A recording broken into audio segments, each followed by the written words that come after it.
soko wa bodi ya mkonge Tanzania.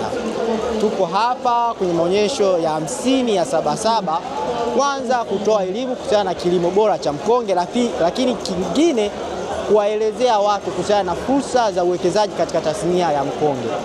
Zamani watu walikuwa wanafikiria kwamba kwenye tasnia ya mkonge ni lazima tutengeneze tu hizi bidhaa ambazo za mkonge au nyuzi, lakini kuna matumizi mbadala. Kwa mfano, zao la mkonge linaweza likatumika kutengeneza sukari au asali. Lile shina la mkonge lina element ya sukari, kwa hiyo zinapokuwa extracted mtu anaweza akatengeneza asali. Sasa kutumia gypsum board ambazo zimetengenezwa na mkonge. Vile vile mkonge unaweza kutengeneza mvinyo. Ile element ya sukari inapochukuliwa ikawa fermented, tunaweza tukapata mvinyo unaotokana na mkonge. Lakini kwa sasa bado hatuna viwanda vya hizo product nyingine kama mvinyo, kama asali, kama gypsum board. Kwa hiyo tunawakaribisha wawekezaji kuja kuwekeza katika viwanda hivyo ili kuongeza soko la ndani, kulifanya soko la ndani kuwa na nguvu na bei sokoni kwa mkulima wa ndani apate kwa bei nzuri kuuza mkonge wake. Hizi ni singa za mkonge. Hili ni daraja la kwanza, linaitwa 3L. Daraja hili lina urefu kuanzia sentimita 90 na kuendelea, lakini vile vile mng'ao wake ni mng'ao mzuri kulinganisha na madaraja mengine. Hili ni daraja la pili, linaitwa 3S.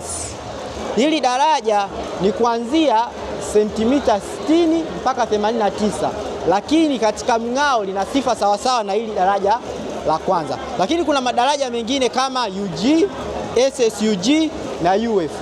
Haya ni kuanzia sentimita 60 mpaka 89, lakini linatofautiana kwenye usafi.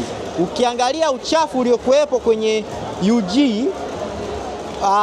ni mdogo kulinganisha na uliokuwepo kwenye SSUG. Haya madaraja manne yote unaweza kusafirisha nje ya nchi, lakini hili daraja la UF ni daraja ambalo huwezi kusafirisha nje ya nchi. Tikio kwa wafanyabiashara kutoka nje ni mkubwa, kwa sababu Tanzania kuna watu wa Nigeria wanakuja wananunua mkonge kutoka Tanzania na kupeleka kwenye nchi zao.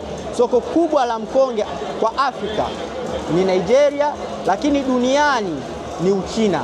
Kwa hiyo wapo wafanyabiashara wa Kichina wananunua mkonge kwetu, na wapo wafanyabiashara kutoka mataifa mengine ya Afrika kama Nigeria na Ghana wananunua mkonge kutoka kwetu. Ninachowashauri waweze kuzalisha mkonge katika madaraja mazuri, kuhakikisha kwamba mkonge wao ni msafi, una ubora mzuri, ili waweze kupata bei nzuri sokoni. Naitwa Emmanuel Mtego, afisa kilimo mwandamizi kutoka bodi ya mkonge Tanzania. Ninawakaribisha wananchi na Watanzania na wote katika maonesho ya Sabasaba katika banda la Wizara ya Kilimo.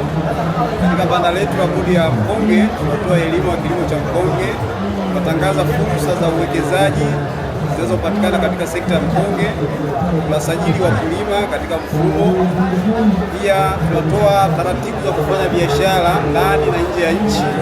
Tunatoa elimu ya ubora wa madaraja ya mkonge pamoja na fursa zinazopatikana katika mikoa mbalimbali inayolima mkonge ndani ya nchi ya Tanzania. Karibuni.